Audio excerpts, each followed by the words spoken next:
All right, folks. Well, we finally made it. We're at JustMoparJoe's. We came from our place over in Oklahoma at Blake's Muscle Car, about a 3-hour ride.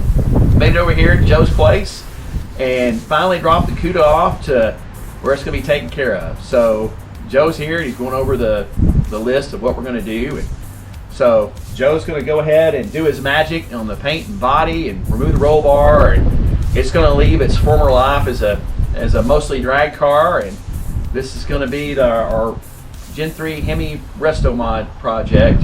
And Joe's kind enough to take this project on, and I encourage all my viewers to go to JustMoparJoe and look at all the fine work he's done on those cars. They're just beautiful, and the fine work that he does and the attention to detail is second to none. So that's why we made this long trip. I know a lot of other people make long trips from all over the United States. Dead Dodge Garage, Jamie was just here not long ago. And, so, Joe, thanks for taking our project on, buddy. I'm excited about it. We are too. We're very excited about it.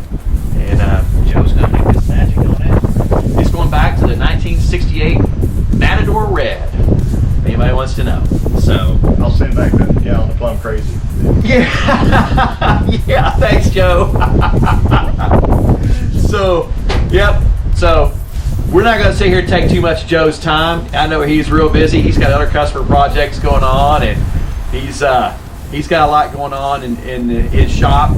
But anyway, Joe's gonna, like I said, do his magic and go back with flat black hood and get rid of all those door dings from yesteryear. There's a bunch. There's a bunch. Mm-hmm. There's a bunch.